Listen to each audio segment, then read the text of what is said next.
আসসালামু আলাইকুম। সবাই কেমন আছেন? আশা করছি অনেক অনেক ভালো আছেন। লিজা কুকিং অ্যান্ড ব্লগে আপনাদের সকলকে স্বাগতম।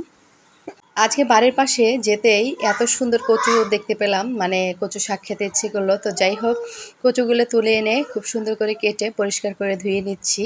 মাশাআল্লাহ, কচুগুলো দেখতে যা লাগছে, খেতেও আশা করছি অনেক ভালো লাগবে। আর আপনারা এই কচু শাক কে কে পছন্দ করেন অবশ্যই কমেন্টে জানাবেন। অবশ্যই এই কচু অনেকে অনেকভাবে খায়, শুধু অনেকেই পাতা খায়, কিন্তু আমরা টাঙ্গাইলের মানুষ এরকম সবটুকুই খাই। তো যাই হোক, ডগা পাতা সব কিছুই মিলে তারপর শাকটা তৈরি করি। তো এদিকে সিদ্ধ করার জন্য লবণ দিয়ে বসিয়ে দিয়েছি, আর এদিকে অল্প পরিমাণে কয়েকটা চিংড়ি ছিল, সেগুলো দিয়ে মশলা কষিয়ে এখানে কচু করে সিদ্ধ করে রাখা দিয়ে দিলাম। আর এবার খুব সুন্দর করে ভেজে নিয়ে নামিয়ে নেব।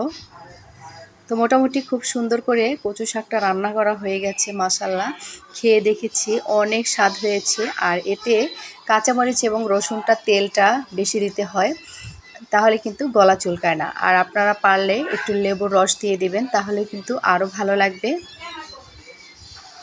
গ্রামের এই লোভনীয় রান্নাটা কে কে পছন্দ করেন অবশ্যই কমেন্টে জানাবেন। আমার কিন্তু কচু শাক খেতে ভীষণ ভালো লাগে।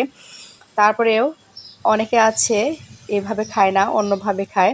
তো যাই হোক, এইদিকে রান্নাটা শেষ হতে না হতেই এইদিকে অনেক বড় বড় সাইজের শিং মাছ নিয়ে আসা হয়েছে বাসায়। মাশাল্লাহ, শিং মাছগুলো এত সুন্দর, কি বলবো, এগুলো ভুনা খেতে তো সেই মজা লাগবে।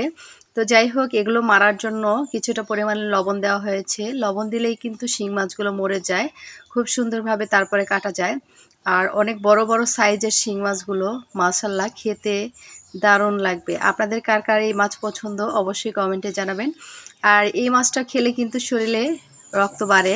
আর কচু শাক যে রেসিপি দেখালাম, ওই কচুর শাকটা খেলেও কিন্তু প্রচুর পরিমাণে আয়রন হয় শরীরে। তো যাই হোক, সবাই ভালো থাকেন, সুস্থ থাকেন। আল্লাহ হাফেজ।